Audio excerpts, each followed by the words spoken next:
Big up on yourself, DJ Fera. Mango Mamazere, Muriko. More stuff, more activity. Your top snatch. Imenu. High sound. Your post Tanaka. Mapanzi edungo maizo oi. Kone lilo jati mbuma uroi.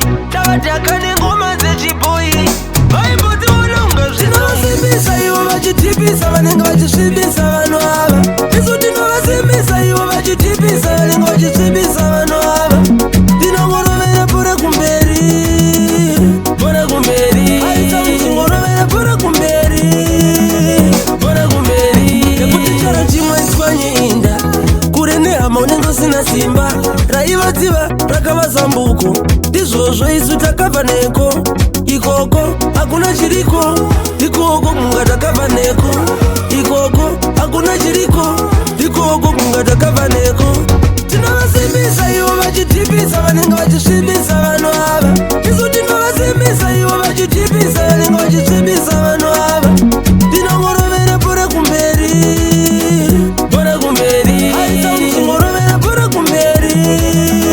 Pora kumberi. Rekoti kunopiwa ndokurefu. Takazviona kare saka tikendenge kunoendwa ndokurefu. Hatingaterere mashoko. Umumu ndinenge chimpana. Asi ndiri munhu mukuru. Ndinenge kampana. Munhu tinovasimbisa ivo vachitipisa. Vanenge vachisvibisa vanhu ava. Isu tinovasimbisa ivo vachitipisa. Vanenge vachisvibisa vanhu ava. Tinongorovera pora kumberi. Pora kumberi. Aisa ngorovera pora kumberi. Pora kumberi. Yakuti chara chimwe chkwanye inda. Kurene hama unenge usina simba. Raiva tiva rakava zambuko. Izvozvo isu takabva neko. Ikoko hakuna chiriko. Ikoko kunga takabva neko. Ikoko hakuna chiriko. Ikoko kunga takabva neko.